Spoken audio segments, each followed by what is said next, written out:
வணக்கம். நாம டெய்லி பார்க்குற ஒரு சாதாரண விஷயத்துக்கு பின்னாடி எவ்ளோ பெரிய சயின்ஸ் இருக்குன்னு இன்னைக்கு பார்க்க போறோம். நீங்க எப்பவாச்சும் ஒரு பில்டிங்க அண்ணாந்து பார்த்து, ஏன் இந்த வாட்டர் டேங்க் மட்டும் எப்பவுமே மொட்டை மாடியில இருக்குன்னு யோசிச்சிருக்கீங்களா? நீங்க சிட்டில இருந்தாலும் சரி, இல்ல ஒரு சின்ன கிராமத்துல இருந்தாலும் சரி, இது மாறவே மாறாது. இது ஏதோ சும்மா நடக்கிற விஷயம் இல்லைங்க. இதுக்கு பின்னாடி ஒரு சூப்பரான இன்ஜினியரிங் இருக்கு. வாங்க அது என்னன்னு பார்க்கலாம். மொட்டை மாடியில இருக்கிற இந்த புதிருக்கு விடைய இப்ப நாம சேர்ந்து கண்டுபிடிக்க போறோம். நிறைய பேர் என்ன நினைக்கிறாங்கன்னா, இது ஏதோ ஒரு பழக்கம் இல்ல பாரம்பரியம்னு. ஆனா உண்மையில அது கிடையாது. இதுக்கு பின்னாடி ரொம்ப சிம்பிளான ஆனா ரொம்பவே பிரில்லியண்டான ஒரு சயின்ஸ் ஒளிஞ்சிருக்கு. இந்த முழு சிஸ்டத்தையும் இயக்கறதுக்கு காரணம் ஒரே ஒரு சக்தி தான். நம்ம கண்ணுக்கு தெரியாத ஒரு இன்விசிபிள் ஃபோர்ஸ். ஆனா ரொம்ப பவர்ஃபுல்லான ஒண்ணு. ஆமாங்க. இந்த கதையோட ஹீரோவே புவியீர்ப்பு விசை, அதாவது கிராவிட்டி தான். அது ஒரு சத்தமே போடாத சைலண்ட் இன்ஜின் மாதிரி. கிராவிட்டி, இந்த ஒரு வார்த்தை தாங்க எல்லா வேலையையும் பாக்குது. யோசிச்சு பாருங்க, இதுக்காக நாம எந்த காசும் செலவு பண்றதில்ல, கரண்ட் பில் கட்டுறதில்ல, எந்த சத்தமும் வராது. இது நமக்காக 24/7 வேலை செய்யற ஒரு ஃப்ரீ என்ஜின். இது எப்படி வேலை செய்யுதுன்னு சிம்பிளா சொல்லணும்னா, ஒரு தண்ணி பாட்டில தலைகீழ பிடிச்சா என்ன ஆகும்? தண்ணி ஆட்டோமேட்டிக்கா கீழே கூட்டும் இல்லையா? அதே லாஜிக் தான் இங்கேயும். டேங்க் உயரத்துல இருக்கிறதால கிராவிட்டியே தண்ணிய கீழே இழுத்து உங்க கிச்சன், பாத்ரூம்னு எல்லா பைப்லயும் கொண்டு வந்து சேர்த்துடுது. இதுக்குன்னு தனியா எந்த வேலையும் தேவையில்ல. சரி, கிராவிட்டி தண்ணிய கீழே இழுக்குதுன்னு புரிஞ்சிருச்சு. ஆனா அந்த உயரம் மட்டும் எப்படி உங்க ஷவர்ல தண்ணி அவ்ளோ ஃபோர்ஸா வர்றதுக்கு காரணமா இருக்கு? அதுக்கு பதில் இந்த நம்பர்ல தான் இருக்கு. ஒவ்வொரு 1 மீட்டர் உயரத்துக்கும் தண்ணியோட பிரஷர், அதாவது அழுத்தம், சுமார் 0.1 கிலோகிராம் பர் சென்டிமீட்டர் ஸ்கொயர் அதிகமாகுது. சிம்பிளா சொன்னா, உயரம் அதிகமாக அதிகமாக தண்ணியோட பிரஷரும் அதிகமாகும். இந்த பிரஷர் தான் தண்ணிய பைப் வழியா வேகமா தள்ளுது.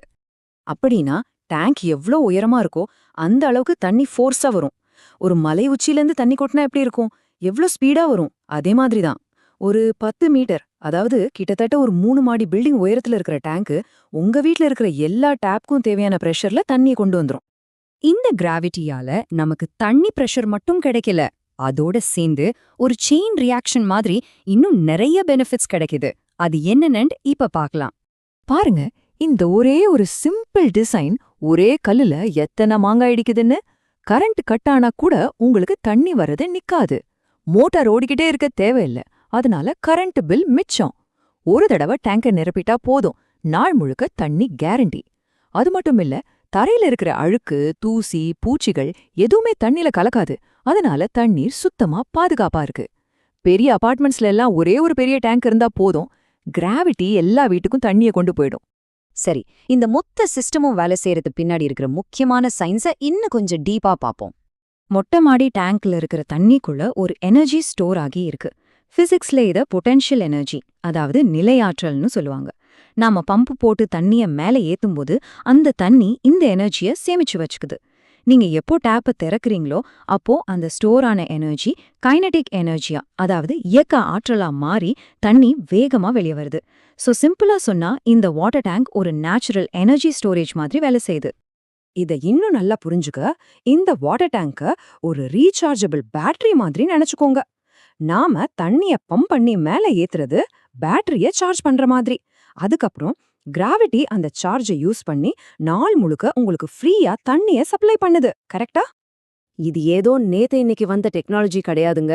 கிட்டத்தட்ட 2000 வருஷத்துக்கு முன்னாடியே ரோமானியர்கள் இதே கிராவிட்டி தத்துவத்தை வச்சுதான் பெரிய பெரிய குழாய்கள் மூலியமா நகரங்களுக்கு தண்ணி கொண்டு போனாங்க. பல 100 வருஷமா உலகத்துல இருக்கிற கிராமங்கள்ல இதே முறை தான். ஏன் இன்னைக்கு இருக்கிற பெரிய பெரிய ஸ்கை ஸ்கிரேப்பர்ஸ்லேருந்து இன்டர்நேஷனல் ஸ்பேஸ் ஸ்டேஷன் வரைக்கும் இதே அடிப்படை பிரின்சிபல்ஸ் தான் யூஸ் ஆகுது. இப்போ நாம இந்த விளக்கத்தோட கடைசிக்கு வந்துட்டோம். இதுக்கப்புறம் நீங்க ஒரு வாட்டர் டேங்க பார்க்கும்போது அது உங்களுக்கு வெறும் ஒரு பிளாஸ்டிக் டப்பாவா தெரியாது நிச்சயமா. சோ சுருக்கமா ஒரு ரீகேப். கிராவிட்டி தண்ணிய ஃப்ரீயா கீழே கொண்டு வருது, உயரம் நல்ல பிரஷர் தருது, மேல ஸ்டோர் பண்றதால பவர் கட் பத்தி கவலையே இல்ல.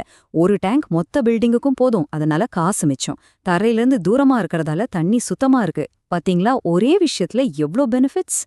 அதனால அடுத்த தடவை நீங்க ஒரு வாட்டர் டேங்க பார்க்கும்போது அது நம்ம கண்ணு முன்னாடியே ஒளிஞ்சிட்டு இருக்கிற ஒரு என்ஜினியரிங் மார்வல்னு ஞாபகம் வச்சுக்கோங்க. பிசிக்ஸ், எக்கானமிக்ஸ், பிராக்டிக்கல் நாலேஜ், இது எல்லாத்தையும் ஒன்னா சேர்த்த ஒரு பர்ஃபெக்டான சொல்யூஷன் இது. இந்த விளக்கத்தோட இறுதியில உங்களுக்கான ஒரு கேள்வி.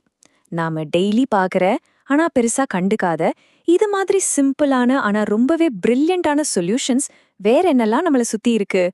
யோசிச்சு பாருங்க.